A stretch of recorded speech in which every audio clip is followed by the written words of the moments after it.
The thoughts, opinions, and general overall shade thrown on High at 9 News are those of the individual speakers and not those of High at 9 News, its audience, or its advertisers. The statements made do not constitute medical, legal, or financial advice, and for advice tailored to your specific situation, please consult with a licensed professional.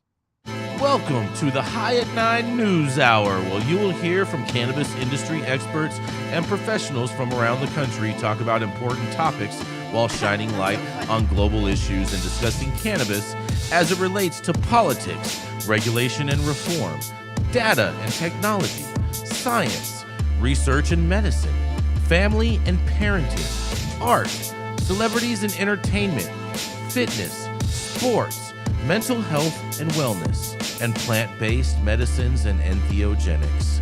Together, we are building a stronger community, fighting the stigma and creating change.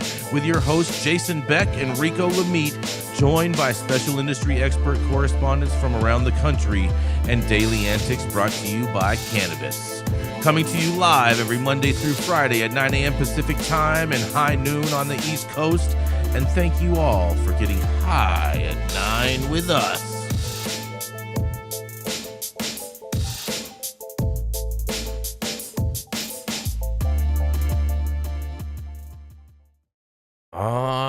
Yeah. Good morning, everybody. That's right. It is Thursday, October 31st, and today is National Doorbell Day. I wonder why today would be National Doorbell Day.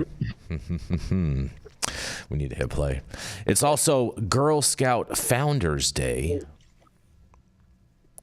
National Magic Day.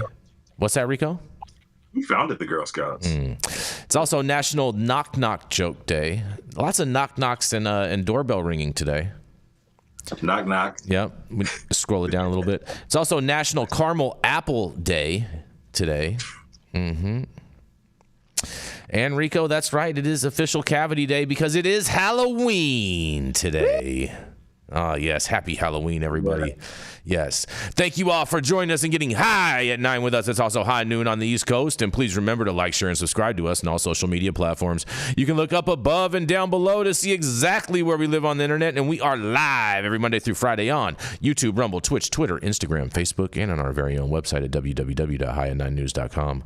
So welcome to everyone joining us from any one of those platforms. But kicking it off today, that's right, we have the dope dad himself, Mr. Rico Lamitte, the man who is going to be out and about trick-or-treating and maybe even doing a little bag snatching, but who knows? That's right, is the dope dad himself, Rico Lamitte.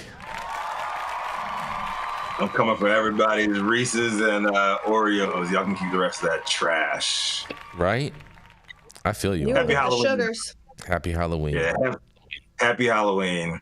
So every year, on or around October 31st, we hear a ton of conservative news outlets and police departments gaslighting the shit out of parents everywhere about Halloween candy tainted with drugs and or razor blades being a major threat for everybody to be on the lookout for. Totally ignoring the fact that the copious amounts of sugar in said safe candy poses a much larger threat to the health and safety of Americans nationwide. The paranoia stems from a 1984 case of Timothy O'Brien, to this day, the only documented case of a child ever being killed by tainted Halloween candy. Sadly, it was Ronald Clark O'Brien, Timothy's own father, who was charged and found guilty for killing his own son with cyanide-laced candy. He did it to collect on a $31,000 life insurance policy and was subsequently executed after being sentenced to death by the state of New York. Gonna get a sad trombone for that. That took a dark turn. Before overwhelming evidence led to the older O'Brien's fate, he told police that the poison candy was picked up in the neighborhood while trick-or-treating. Though it was proven to be a lie, America's maintained its paranoia 40 Halloweens later. We're on the 40th anniversary of that shit, believe it or not. But more recently, the focus of these yearly empty threats delivered via taxpayer-funded PSAs has shifted to cannabis candies, with both legal and illegal operating straw men becoming targets. But this year, things have seemed a bit different. There's noticeably way less coverage or warnings state to state about laced candy here in the U.S. And maybe we've got the growing popularity and normalization of cannabis consumption and legalization to blame for the overall shunning of reefer madness outside of Project Sam and Ron DeSantis. But either way, it's nice to see that fewer headlines from major news outlets on this year are on that bullshit. But we can't really say the same about America's hat. There have been a multitude of weed-laced candy stories running this month in Canada. They have picked up the ball. And it looks like they've caught the goddamn Canadian kingpin because police in Canada have dismantled a crime ring and arrested 6 people accused of distributing cannabis edibles just in time for Halloween, disguised as name brand candies and snacks. The Royal Canadian Mounted Police, the Mounties as we call them here, launched the investigation on October 3rd, executing search warrants across Vancouver Island, including at 2 dispensaries, multiple homes, a stash site, and a production facility. Seized items included over 120,000 cannabis edibles packaged to resemble popular candies, over 500 pounds of cannabis bud, 3 kilograms of psilocybin mushrooms, 5,000 vape cartridges, 82,000 packs of contraband cigarettes, $400,000 in cash, and 1 shotgun to guard all that shit. And a partridge in a pear tree. Real talk. Authorities reported that the edibles, which appeared to be professionally made, were produced in unsanitary conditions, you think, and contained unknown, likely unsafe THC levels. Some packages falsely claimed medicinal benefits and extreme potency, posing significant health risks. Well, you know, I'm not really one to cede victory to Canada much or very often. It does not really make me happy, but I'll let them take this reefer madness bullshit and all those tainted candies. I do remember, I think it was like last year, we had the first official reports of Halloween candy that was actually cannabis, and it was New York was number 1, and then we had one, was it like in San Jose here in California too? Mm-hmm. But don't give fucking weed candy to the kids, y'all. Just don't fucking do it. We already have the microscope on us, and parents like me and the rest on the show today, well, thank you greatly. I'm Rico Lamitte, the dopest dad on the street, aka King Triton up in this motherfucker. Right, 9 News. Can I see your tail, Rico? I don't have a tail, but I do have the. Oh boy. Oh my god. And. My God. Amazing. Oh boy. Oh man. I mean, okay, this is crazy. Like, are you a mermaid? Merman. I don't know. Merman. Not with that He's crown. Ariel's dad. Is that what that is? Oh, does that mean Zozo's Ariel this year? She is. I'll send y'all some pictures. Oh. Yes. I got some pictures from this weekend. We're gonna have more tonight. Oh, that's awesome. That is I love awesome. it. Yeah, don't put. It doesn't make any sense to give away weed-laced candy to kids. None. It's the most stupidest thing. Like it's not even a funny joke. It's the most stupidest thing in the world. You totally diminish all the fun of Halloween and everything by doing dumbass shit like that. But of Jason, course, are you admitting that Halloween is fun? No, I'm saying that it can be, and for some people, it is fun. Thanks, Waldo. Okay.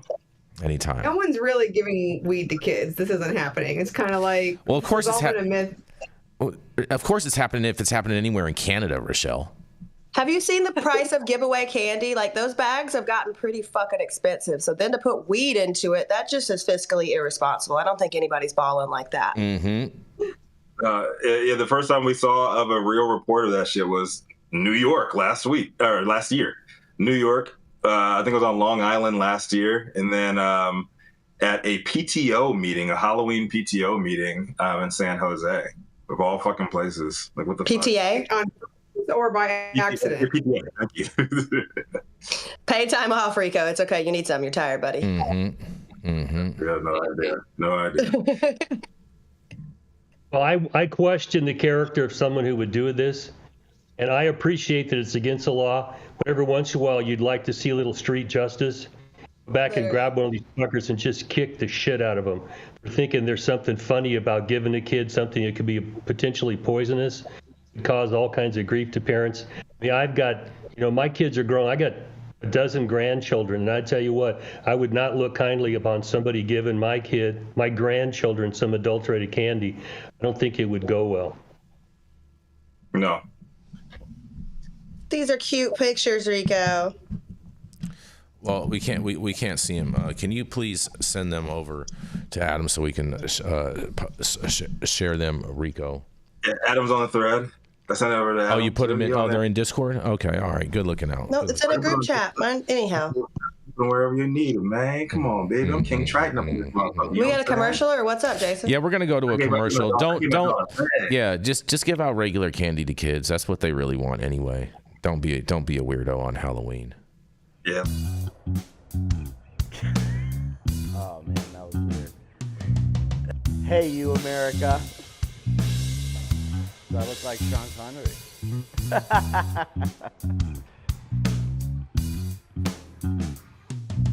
Good morning, America. Saman Razani coming to you live from sunny Los Angeles, California with the one and only highest host, Mr. Jason Beck, smoking on the best weed in the world. Did you know that we have an audio-only version of our podcast?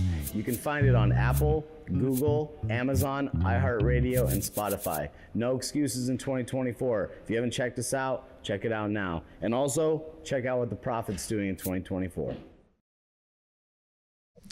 Mm-hmm. I'm glad you all are enjoying this. And we are back, everybody. Happy Halloween, here in the studio everybody. Today. Happy Halloween. In the studio today, he might be dressed as Waldo, so it seems. But I guess it just killed the punchline to my joke. What's white and red all over? That's funny. That is funny. That is very funny, Rico. I'm glad you got jokes today. We're super glad that you have jokes today. Back. Yes, thank you so much, Rico. American hero, patriot. Yes. Well, you know what? This one is for the ladies. I'm bringing Jenny, Beth, and Rachelle. I'm bringing you a story today. Okay. Can't wait to hear what y'all have to say about this, because nearly 6% of pregnant women report marijuana use. That's right. A new study from the University of Georgia College of Public Health found that about 6% of pregnant women reported using marijuana during the last month, and many did not associate it with health risks.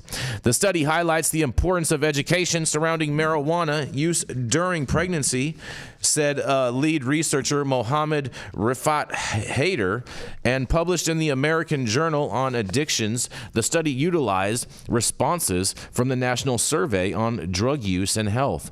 Among 4,338 pregnant mothers, 5.7% reporting using marijuana during the last month. Within that group, 70.9% perceived little to no risk associated with marijuana use during pregnancy, even though it has been associated with low birth weights, premature birth, and neurodevelopmental effects, you guys. While other substances like alcohol or illegal drugs have clearly identified adverse effects, marijuana has some conflicting perceptions, said Haider, an assistant professor in health policy and management.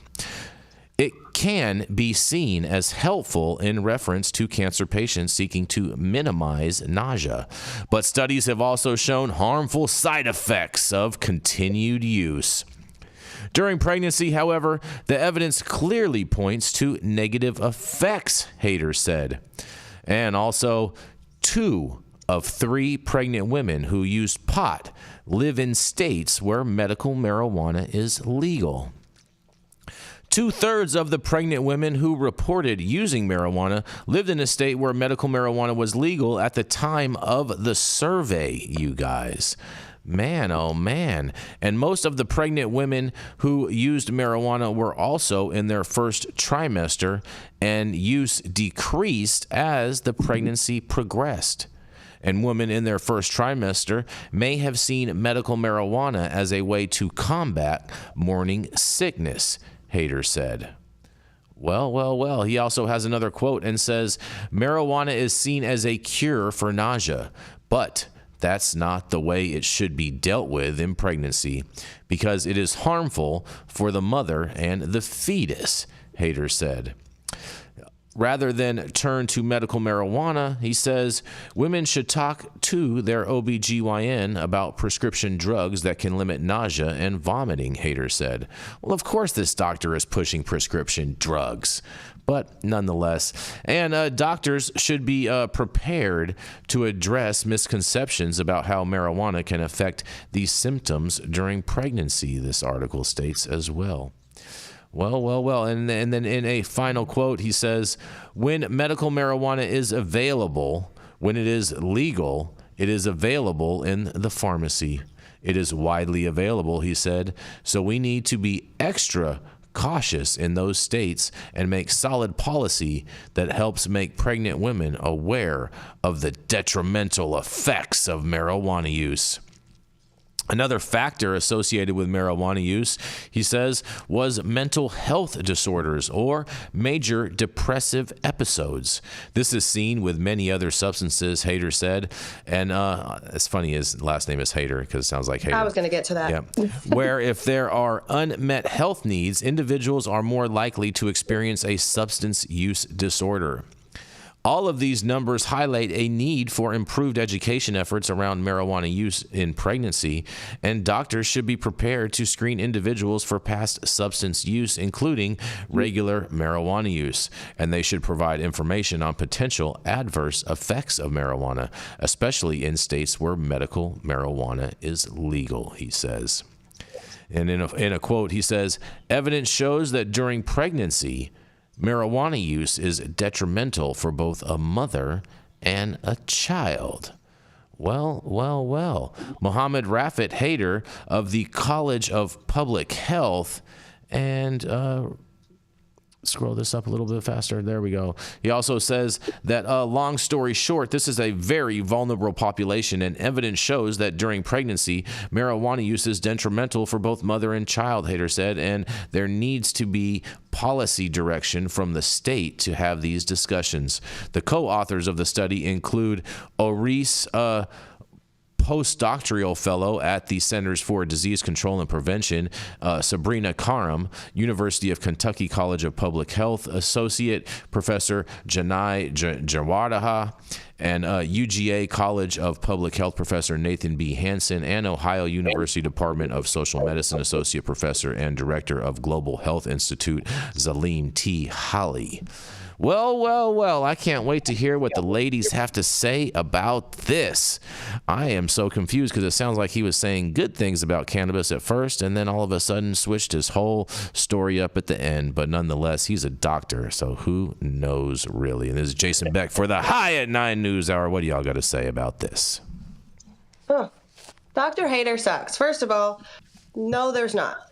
Show your work. Studies have shown. Studies have shown what? Tell me what conditions they're shown to increase. The only thing that has possibly been linked to pregnancy and cannabis use is the possibility of ADHD, which they're diagnosing all our fucking kids with anyway. So I don't understand. Like, yeah, in the first trimester, women are using it because guess what happens in the first trimester? Fortunately, I was lucky enough not to have this, but you're puking your guts up. So yes, if you're able to eat and something's keeping the food in your stomach, that seems to be way more important for the baby than whether you're smoking something, because you're not sharing a set of lungs with the baby, right? So there is an argument that whenever you are combusting something and inhaling smoke, maybe that's not always the best method for anybody to consume. But who gives a shit? You're not sharing a pair of lungs with the baby, and this fear mongering is ridiculous. I don't understand. They want you to go to the doctor and get Zofran. Let me Google the side effects of Zofran while y'all throw your opinions in here so we can see what's what.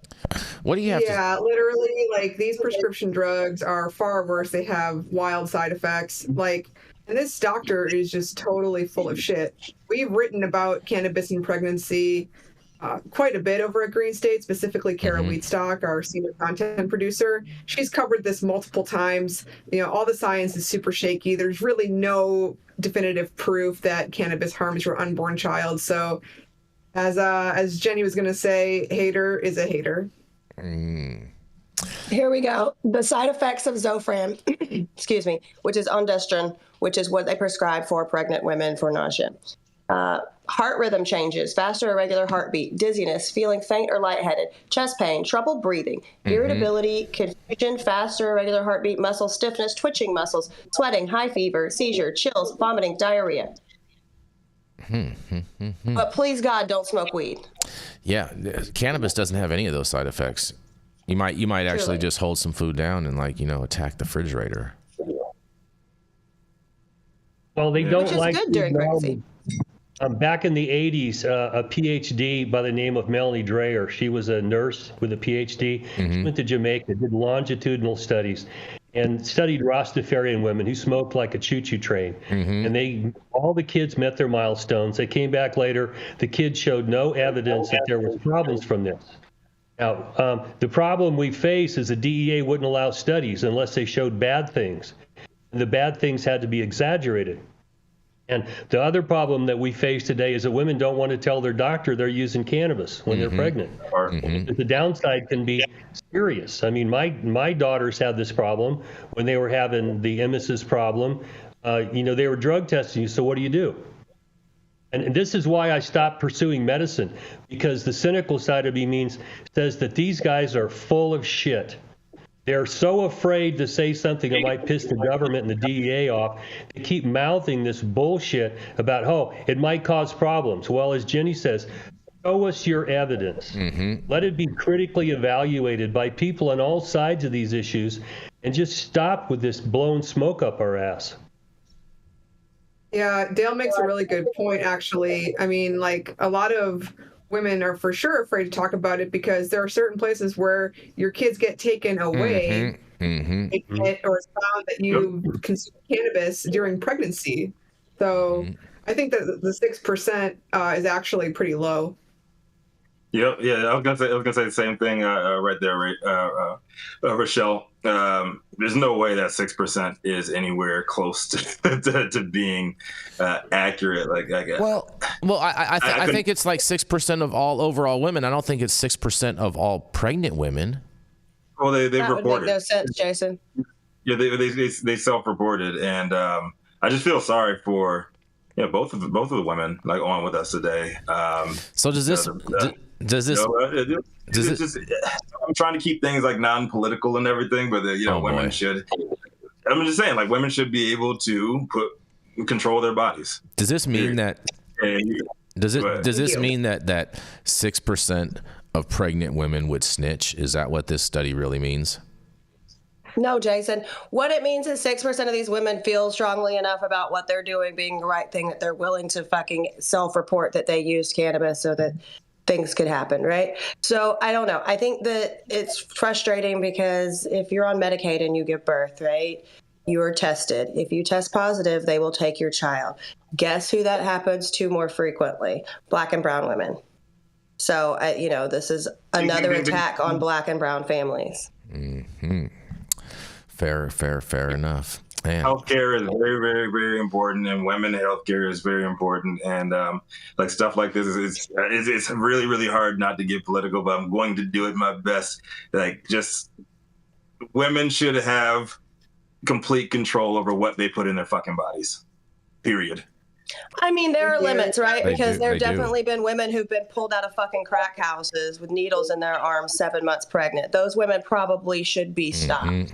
Fair enough. Good point, Jenny Beth. And on that, we are going to roll right into attorney at law, Mr. Dale Schafer. He is dressed as a Sir Smudgeon today, or curmudgeon. Is that? Yeah, curmudgeon today. Yes, curmudgeon. He's the founder of Armada Law Practice, and at one point in time did some time for a cannabis crime. Here to curmudgeon up the news today is none other than attorney Mr. Dale Schafer. He's dressed like our dad, Jason. Somebody has to supervise trick-or-treating to make sure we don't get weed candy. Fair enough. Fair enough. He's our dad today. He's not our uncle today. He's our dad. He's always my dad. I'm a trad dad. I'll whoop your ass if you do that. Get it. Yeah. Okay. My story this morning comes out of Marijuana Moment, and the headline is California should cap THC levels in marijuana and test a government-run cannabis monopoly a state commission report says. This came out yesterday by Ben Adlin. As I was reading this, I got to tell you, the cynical side of me was just chomping at me. I was just pissed off reading this because I was pursuing medicine early in my life. I learned medicine in the 70s and been married to a physician for a long time, defended physicians, practiced for over a dozen years. I know physicians pretty well, and they're a bunch of weak-kneed handy waste. They're afraid to go say anything that bucks the government. And in California, the Department of Public Health, excuse me, put together a panel called the High Potency Cannabis Think Tank. When they call it a think tank, it automatically kicks in my cynical side because my brother-in-law was a college professor for decades. And when you get into academia, if you pay for a study, academics will mentally masturbate and come up with all sorts of new terms, and they'll basically tell you whatever the study payers want you to say to them. So some of the ideas from these rocket scientists, and I would say that they probably are very smart, but physicians now don't have the nutsack anymore. They're afraid to say shit to the government that the government doesn't want to hear. Here's some of their ideas. Cap THC in concentrates at 60%, a flower at 25%, make sure that there's no more than 10 milligrams in any particular edible product, and that would include Jason's favorites, soft drinks. Okay. If you go above 33% for a concentrate, it goes into plain packaging, no branding, no trademarks, none of that stuff. If it's above 20% in flour, same thing, no branding, packaging. And if it's greater than 10 milligrams per serving, again, plain packaging. Just delusional about the marketplace out there. They also point to 50% of California where you can't get a license. You can deliver there, but you just can't get a license to have a dispensary. They want government-run dispensaries like they have alcohol shops in Mississippi. Okay? That stuff is just nonsense. Now, they want the taxes to be based upon the potency. Okay? That might be, I mean, if they lower taxes, I'm good with that. And the higher potency might consider to be, taxed. Alcohol at 151 is typically the limit where they limit potency of alcohol. And that's because that's the first run through a distillery. It comes out 75% alcohol. Above that, it's very potent. Probably shouldn't do it. But, taxing for potency, that might be something to talk about. Again, they want to limit the advertising that appeals to kids. Their goals are to decrease cannabis use disorders, decrease mental health consequences, decrease use and frequency in people under the age of 21, decrease driving while under the influence of cannabis, and decrease the use during pregnancy. We just talked about this bullshit. Okay? They also don't want any flavors in any inhaled products. Menthol, mint, none of that. Chocolate, none of it. Take it all out. They don't want any billboards or any advertisements that face the public. Okay? They want to track all negative outcomes through health care facilities, emergency rooms, hospitals, urgent cares.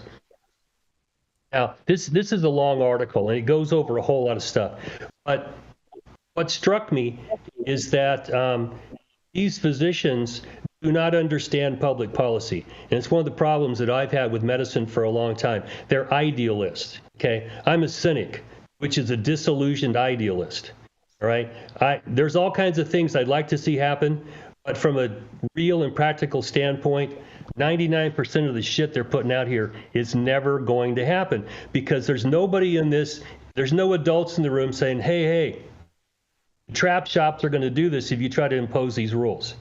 No one's saying these to these people who are supposedly so smart when it comes to medicine, but they have rectal myopia when it comes to public policy. Okay, it is really discouraging to watch the medical community. This is like what we watched during COVID. The medical community wanted to shut the whole world down, everyone hunker down, and the world's going, fuck you. I got to go to work. I want to get out of the house. I want to do things. So the medical community here is not being realistic about what to expect from public policy. They are pandering to people who want to hear bad news about weed. And It's just one more example for me of why I'm a cynic and why I stopped pursuing medicine.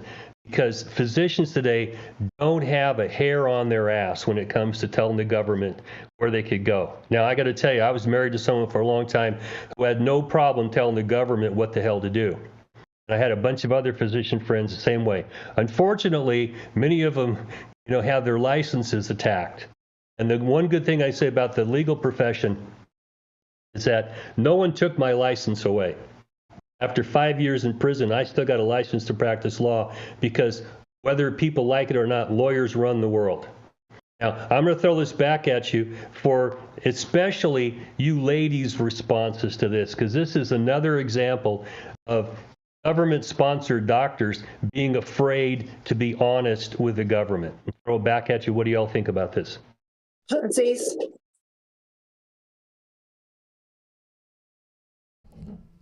Rico, you're on mute. What'd you say, Jenny? I said Rico's on mute, and I also said these doctors are pussies. Yeah, I said, doesn't California already have a state-run government monopoly? They're pandering for pharmaceuticals. Yeah. Because they'll give you a prescription for Marinol. Well, I mean, that was just like in the article that I covered, Dale, when the doctor said that women shouldn't be using cannabis for nausea or whatnot, that they should seek pharmaceutical drugs from their doctor. Yeah. This is the same I had thing. a patient one time, a client one time, whose mom took anti-emetic drugs during pregnancy, and he ended up with hands on his shoulders and feet at his hips and no arms and legs.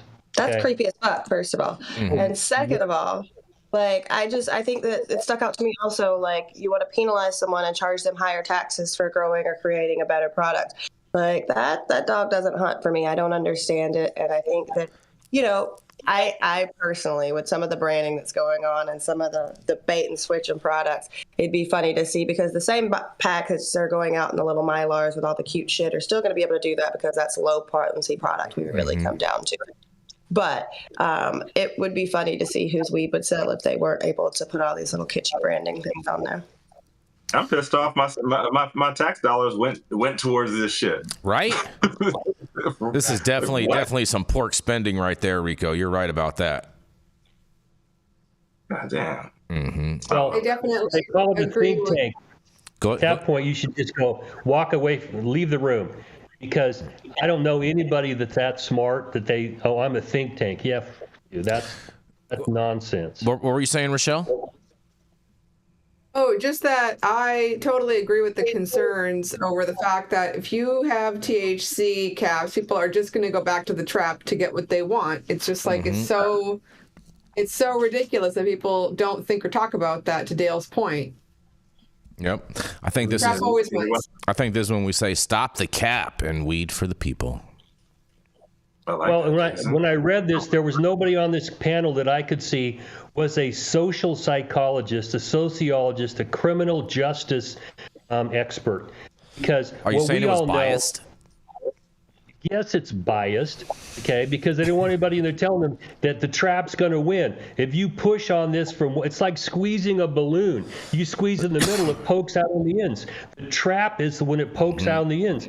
There's only so much you can realistically do to control this market without green lighting people to just get as many licenses as they can, okay? And if you fuck up and advertise to kids, you steal somebody's copyright, they take your license away.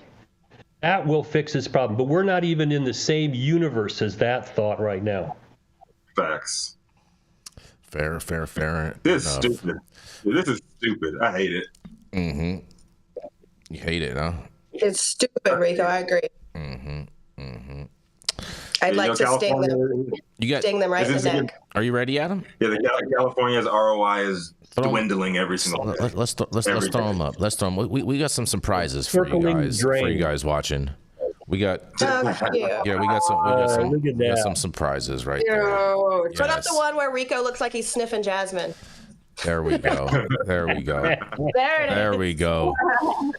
Yes. I was thinking about 4 in the morning. You had a Biden moment. It's okay, Rico. I was very sober. That's cute. You look sober in that photo, Rico. I have no Awesome. idea where my trident is. It's gone somewhere. Oh man, I bet. All right, hold on. You're Let me throw funny. this in here too. Oh, that one's awesome right there. Yeah, she makes a That's my favorite. great Ariel, little Zozo. Yes, little panda. Yes. And after that heartfelt Halloween moment, we're gonna go to a commercial, and we're gonna be right back. This plan would make marijuana legal, but would not remove all of the consequences. Explain that for us. Why are they busting in my door after midnight over something that Illinois says is legal? Right. We've run into so much cannabis. We've run out of places to put it. Things are legalized, but it's not legalized completely. My mini doc on legalization policy in Illinois is available for free streaming now at colememo.com/minidoc.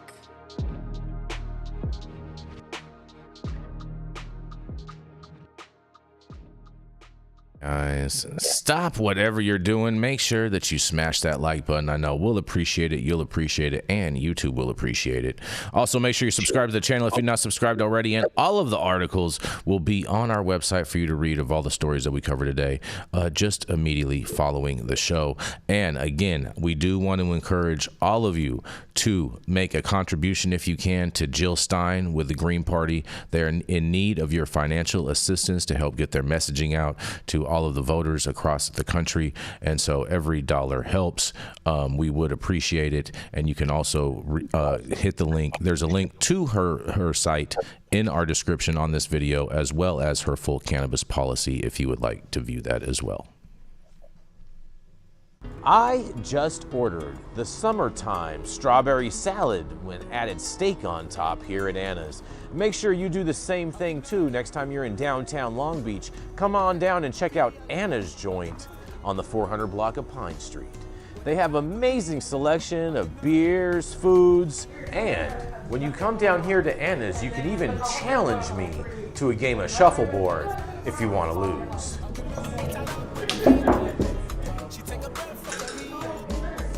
Did you get that?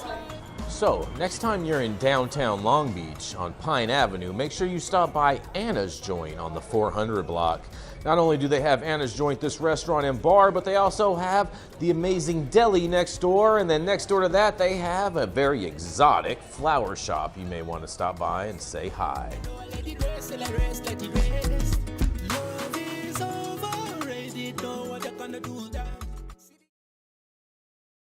We're He's back. lying. We're back. Stop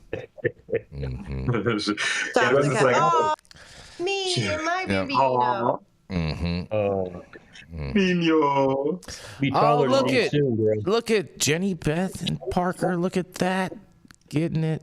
Yo, And so up next, she's Cannabis and Psychedelics reporter, editor over at Green State. And today she is rocking that Kermit the Frog hat like a motherfucking Minnesota boss lady. Here in the house is the Lego queen of all things, Cannabis and Psychedelics, Rachelle Gordon.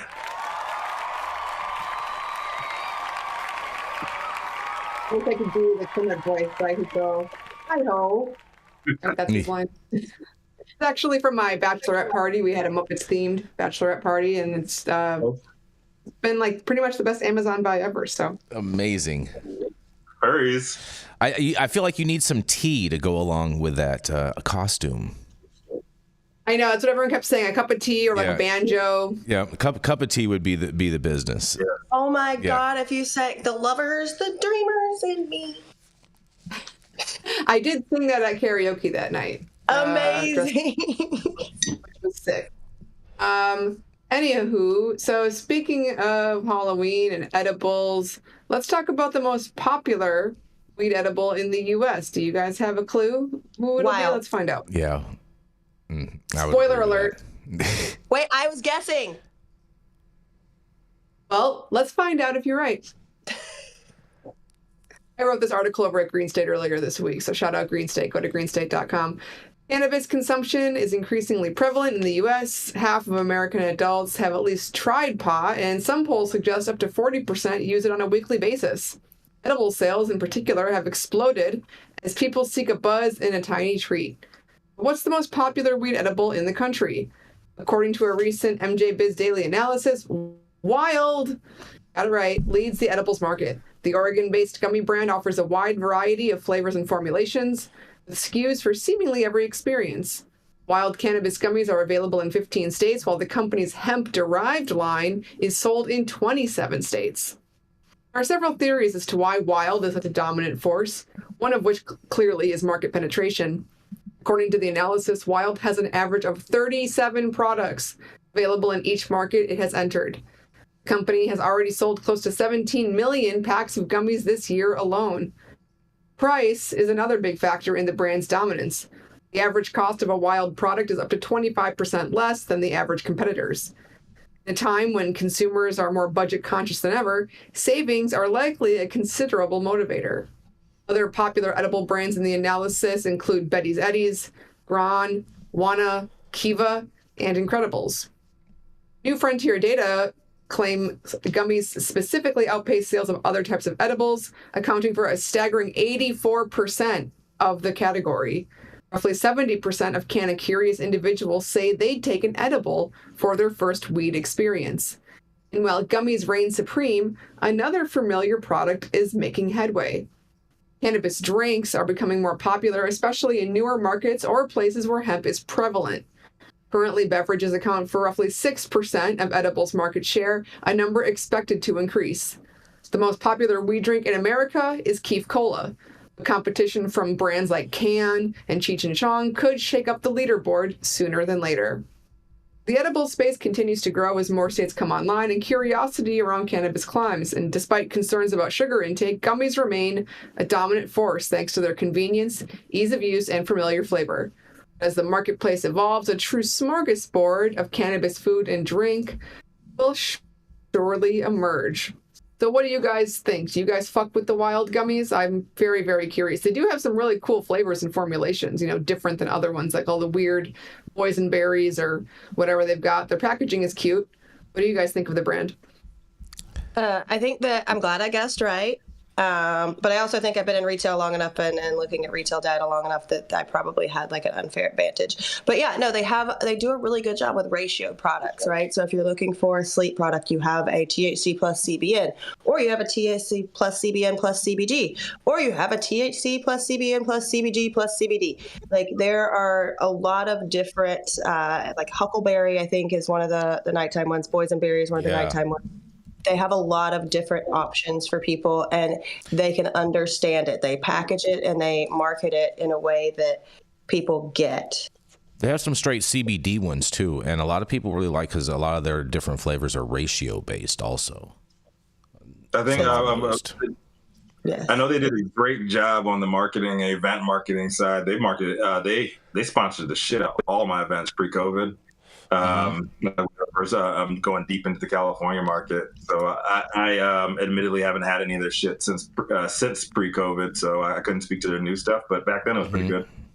They're yummy. Yeah, I'll give them that.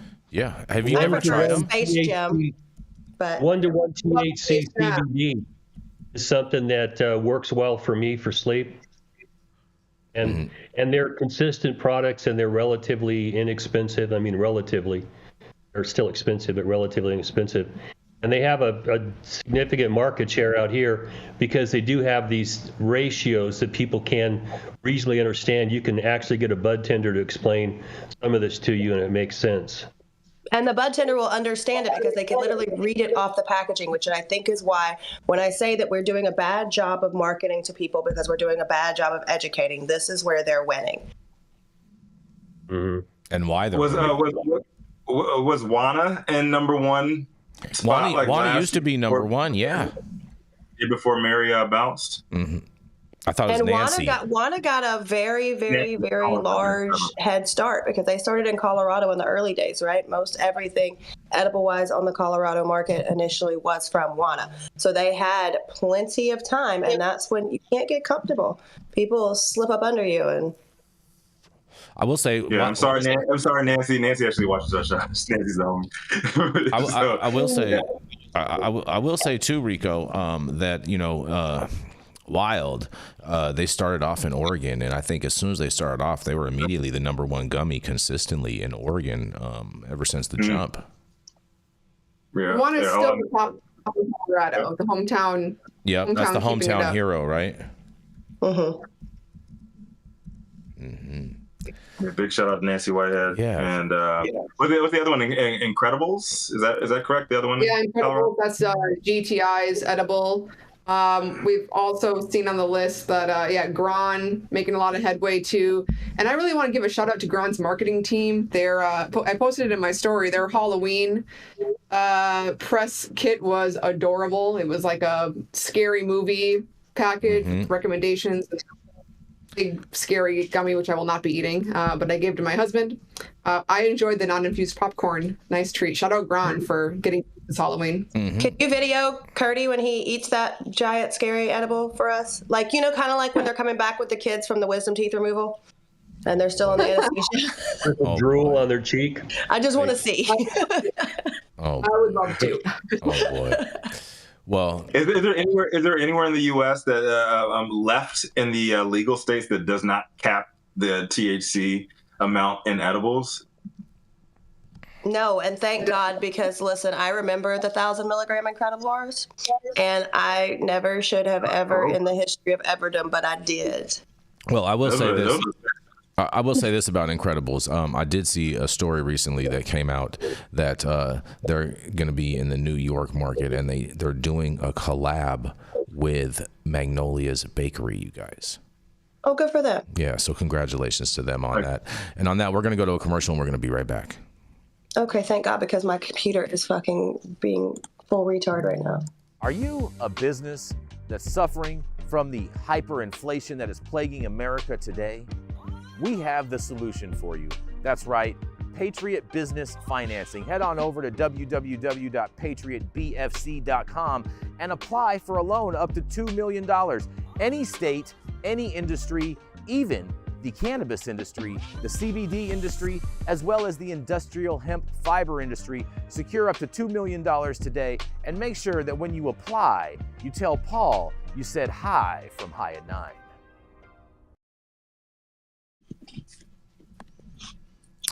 Well, coming up next, she's the founder of Kind Cannabis Consulting, as well as Justice Served. She today is the honeybee on Halloween. That's right. It's the honeybee that left the beehive because it was too woke. That's right. It's Jenny Beth Dills. I prefer Queen Bee, but we'll take whatever, I guess, Jason. Beehive is for Harris now. Because yeah. You guys are special. I told you my computer was active. Allegedly. Allegedly what? I guess I'll have to do it from my phone. That's totally fine, because I have a scary story. And it says, oh, please, God, are you going to work now? That'd be so good. It's kind of terrifying. Yeah, it's addressing actual legality and what truly is legal. And we know that our industry really isn't, but we have all these situations in these states that have these programs, and they may come into question after this. Because of a surprising legal twist on cannabis in California. In a recent decision, California's 2nd District Court of Appeal issued a reminder that despite California's state-level legalization of cannabis, federal laws say otherwise. The story starts back in November 2016 when California voters passed Proposition 64, also known as the Medicinal and Adult Use Cannabis Regulation and Safety Act. This act laid the groundwork for licensing, oversight, and enforcement of cannabis businesses, with the California Department of Cannabis Control in charge. Fast forward to a new court decision that challenges what many believe. Is cannabis really legal in California? The court says it is often said that cannabis is legal in California. The statement is not true. Under federal law, cannabis is illegal in every state and territory in the United States. The court cites the Controlled Substances Act and the Supremacy Clause of the U.S. Constitution, which holds federal law above state law. The case in question wasn't about criminal charges either. Oop, did my computer work again? No, good. It was about, yes, it did. Jason, good. All right, just keep on with the story here. This is I'm trying. I had to get it back up on my thing. Watch your mouth. The particular case, titled J.C. Crandall LLC versus County of Santa Barbara, wasn't about criminal charge for cannabis use or possession. Instead, it involved a landowner challenging Santa Barbara County's decision to grant a conditional use permit, or CUP, for cannabis cultivation on nearby land. The Court of Appeal ruled in favor of the landowner, stating that the permit was invalid because under federal law, cannabis is illegal in California and everywhere else in the United States. According to the court, that the possession and cultivation of cannabis has the imprimatur of legality in California is beside the point. Essentially, the court asserted that California state laws cannot override federal law when it comes to cannabis legality. This ruling raises significant questions and challenges, with California having established a complex regulatory framework and issuing licenses to cannabis businesses. How does it reconcile with the federal classification of cannabis as a legal substance? Can the state continue to authorize and regulate an industry that remains illegal under federal law? Regardless of one's views on cannabis legalization, this decision underlines the ongoing tension between state-level legalization efforts and federal prohibition. For California's cannabis businesses and consumers, this court ruling may be a reminder that the legality of cannabis exists in kind of a legal limbo. Legal by state standards, yet still illegal on the books at a federal level. I think this is a really interesting story. I think it's a terrifying story because this guy obviously didn't want the farm down the street to be able to grow cannabis or whatever it was. So he challenged the legality of the CUP, or the landowner did, excuse me.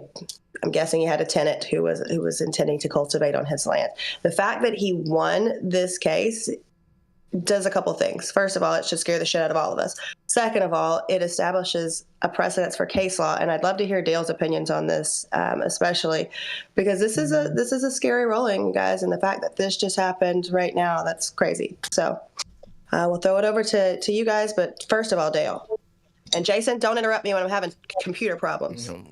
Just don't have computer problems. Well, 2008, there was an appellate court decision that came out of San Diego, City of San Diego versus San Diego Normal.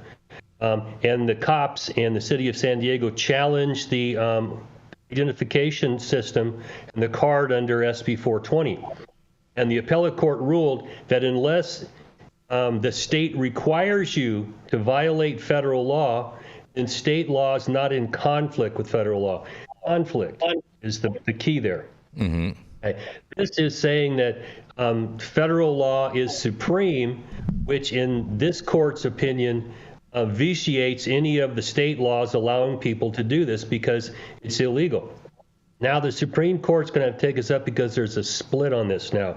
The old ones, now what is quite old, 14, 16 years old, something like that, a long time ago, that the courts decided that we're not in conflict with federal law. Now they've taken sort of a stronger position. This will go to the appellate courts. But the overriding problem they have still is that the feds can't spend any money, so they're not actually enforcing, but they are correct. If the feds want to enforce, they could anytime they want. The problem is that the feds are not set up to enforce small-time businesses.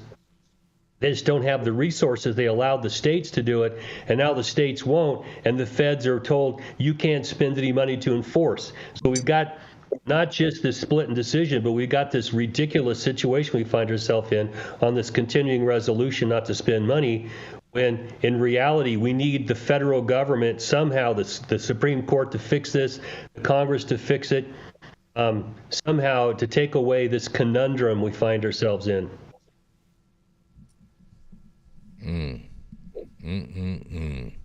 So you think, man, I wonder if the prohibitionists put these guys up to take this case just so that they could get something to the Supreme Court because they believed that they would win on this merit. No, this was a landowner who was pissed off that his tenant intended to grow. Dale, because you just somebody's financing this. That's my point. That's my point. Yeah. As we've seen, there were cases brought specifically to challenge rape to get to the Supreme Court. Mm-hmm. This may be a case to specifically challenge the San Diego Normal case from 2008. And we'll just see. I don't know of our Supreme Court. It's hard to know what they're going to do with this. Because under the 10th Amendment, we should have the right to do what we want to do within the state. But the Supremacy Clause just hangs over like a sword of Damocles here. Mm-hmm. Yeah, I smell prohibitionist money somewhere all over this case. But yeah, it's hundreds of thousands of dollars in attorney's fees. I'm aware. Yeah, I'm very aware how much that stuff costs. Very much aware. Man. You have any thoughts on this, Rico? It's bad. It's bad, yeah. This is bad news. It is bad, and it's just like Jenny Beth said, like, it is a very slippery slope, and we'll see. Oh, shit. All right, well, I'm gonna roll into my into my next story. Man, we just scared you all with the truth on Halloween right there, but I'm gonna end with some good news, possibly. But at least they're trying to, make it look that way. Can't wait to hear what you have to say to this, Rico. Because they have a new executive director named to Massachusetts Cannabis Control Commission. That's right. The CCC has been facing leadership, when we run this, facing leadership and staff turmoil for the past year. The Massachusetts Cannabis Control Commission named David Lakeman, a former commissioner staffer who's been working as a cannabis regulator in the Illinois for the past 4 years, to be its new executive director during a meeting on Monday. That's right. After months-long search that was kicked off in May, you guys. That's right. Lakeman will take over for Sean Collins, who left the post about a year ago amid a controversial shakeup that reached up to the then commission chairwoman, Shannon O'Brien. The commission has been facing staff turmoil since then, and with high-level departures and the recent firing of O'Brien, the commission has been so racked with turmoil that the state inspector general in June recommended the lawmakers appoint a receiver to take the reins. That's right. Debbie Hilton Creek, the commission's chief people officer, has been running things as acting executive director since Collins left, the Boston Business Journal reported. But now, you guys, that's right, the commission is looking to begin a new chapter with Lakeman, whose appointment has yet to be fully finalized, pending a background check and some other details, the Journal reported. And it's not clear when Lakeman's first day on the job will be quite yet. And Lakeman has been to the cannabis division manager at the she formerly was the cannabis division manager at the Illinois State Department of Agriculture since September of 2020. And prior to that, he served as the director of government affairs for the Massachusetts CCC from 2018 to 2020. And Lakeman was selected by 3 of the 5 commissioners, the Journal noted. Commissioner Ava Chandler Conception is on medical leave, and the state treasurer, Deb Goldberg, has yet to appoint a 5th member to replace the now fired O'Brien, you guys. Lakeman beat out a CCC Director of Government Affairs and Policy, Matt Giannicola, City Block Health Senior Director, Marty Golgiggity, and Holliston Town Administrator Travis Ahern to win the executive director job, the Journal reported. Well, look at all these. He's such a winner, this guy. Look at that, and you can be a winner too on Halloween. Yeah. I got a lot of questions. I wish Cole Memo was in the building today. Is he in the chat? You can speak to. That would be great, right? Oh man, yeah, I don't think he's in there today. So a couple of things right off the bat. They were having issues with diversity out there, and specifically with what this lady Shannon O'Brien, like in her. I don't know. You can call them old white people comments. You can call them young racist comments. I don't know what you. But she was saying some racist shit, and you would have thought that they would to quell that and to calm people down, especially on the social equity side in a market that's had a lot of issues with Black and brown communities, that they would probably want to put somebody at the head there that's melanated, but I don't know. Or maybe just not the person who was in charge in Illinois, the state where not one fucking license was awarded to a Black person. That's gonna be my next comment. Is like the way Illinois has struggled with a lot of similar issues. Like, is this really a good hire? It sounds like a Papa John's corporation, right? They call them and they're like, "Say it, Safe. And then all of a sudden you get Shaq saying everything's okay. I don't know. I'll reach out to my folks in Massachusetts. I want to hear Cole Memo's take on this one. What this guy did, good and or bad in Illinois, but optics. Why would you put somebody from outside to do this? And they've had similar issues that you guys have been dealing with in Massachusetts. I don't know. Optics are bad. I mean, and it's because the optics needs to be that you're changing, but you really don't want to actually make a real change. And I was on contract in Chicago when this guy was around, and that is when all those licenses were awarded to all those white people, which is nothing wrong with it. But if we're looking at diversity and inclusion, we're looking at restorative justice, we're looking at social equity. Chicago is an excellent place to start with restoring some Black and brown people's lives. And the fact that they didn't find not one Black nor brown person that they felt was valid to hold a license initially until we had to shake that shit up and give them back out is disturbing to me. And I think that this is going to be more of the same.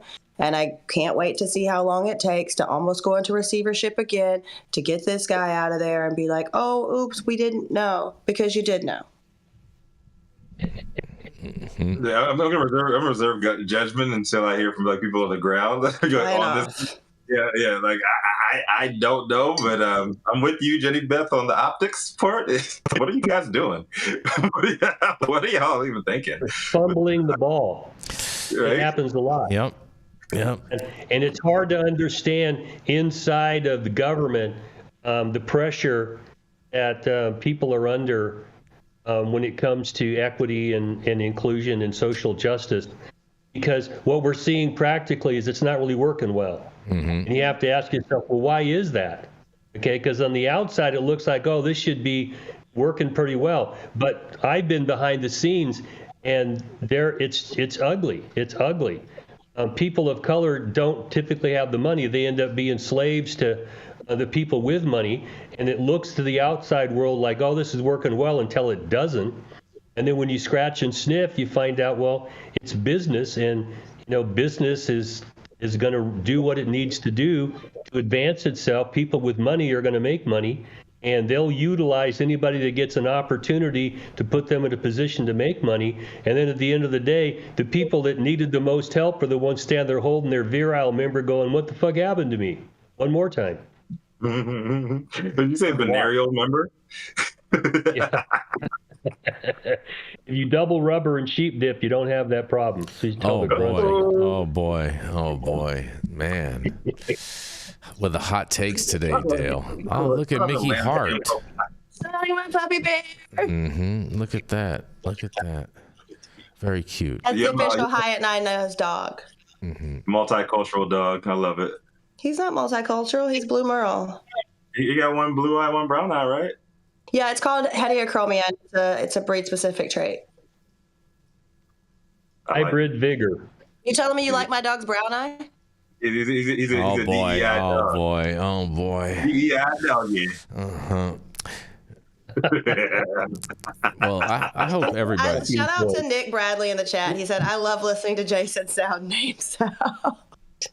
I'm glad Nick enjoys that. You said giggity. I mean, it's how it looked. You know what I mean? I got glasses on today. That's true. You do have glasses. Do they help you see better, Jason? No, bro. It's much harder to see in these things. Normally I have perfect vision, no problem. You look like I don't know. You look like I feel like the light is like reflecting off of it, and then I'm getting like an inner glare. You look lost. We found him. Well, I am Waldo, you guys. I stay in character. I don't know, man. Big shout out to Massachusetts. At least they got somebody in there, and I wish them the absolute best. Yeah, I do too. That's it, man. I just hope that they people on the ground win and they get weed for the people. Yeah, that's what matters most, right? Right. I do wish them the best. I do definitely wish them the best. Happy Halloween, everybody. Hope you guys have a safe bag and lots of candy. Yes, thank you all for joining us for a special Halloween episode of High at 9 News. You can always catch us live weekdays, 9 a.m. Pacific, high noon on the East Coast. Big shout out to superfans getting their comments posted on the big screen and announced live by the team. Do we have anything to put in our trick-or-treat bags? No trick-or-treat bags from the trick-or-treaters, but we do wanted to let you know, too, that if you guys don't want to give on a super chat, we do have a link in the description where you guys can give us a tip, and they take a much, much smaller percentage than what YouTube does take as far as their percentage on super tips. Yes, just the tip. Just the tip. No. The link is in the description. No tainted candy. Yeah. Gross. All right, Rico, enough. But big love to our live audience and online supporters, catch us across all media platforms, tuning in each day to the headlines of chaos, also known as the developing cannabis industry. Our Reddit correspondent team tuning in from all over, bringing us much needed variety of perspective and your respective opinions to the table. Our production team, Cloud Media Partners, all the sponsors keeping our lights on and AV struggles to a minimum. As always, Cannabis Sativa L, as long as it's not in some kids' candy bags, they are the reason why we show up to read these stories every single day happily. It has been Thursday, October 31st, 2024, Halloween. The show is over. You've all been blessed with top industry headlines. That was enough for you to put in your Halloween bag, and at least until tomorrow. My name is Rico Lamitte, the dopest dad, a.k.a. King. Try them. Don't try him. Oh, no, I was reaching with that one. But High at 9 News, cannabis industry's #1 daily news show. Today, we're going to pop things out to the marijuana mama, the mouth from the South, often melanated, medicated, and sometimes sedated, Jenny Beth Dills. What you got for us, Mamacita? I was only sedated that one time, and it was because I ate a bunch of Space Jams the night before. But you guys be safe tonight. Have so much fun. Take care of each other. And don't get too drunk because tomorrow's the 1st and you got to pay your rent. The rent's too damn high.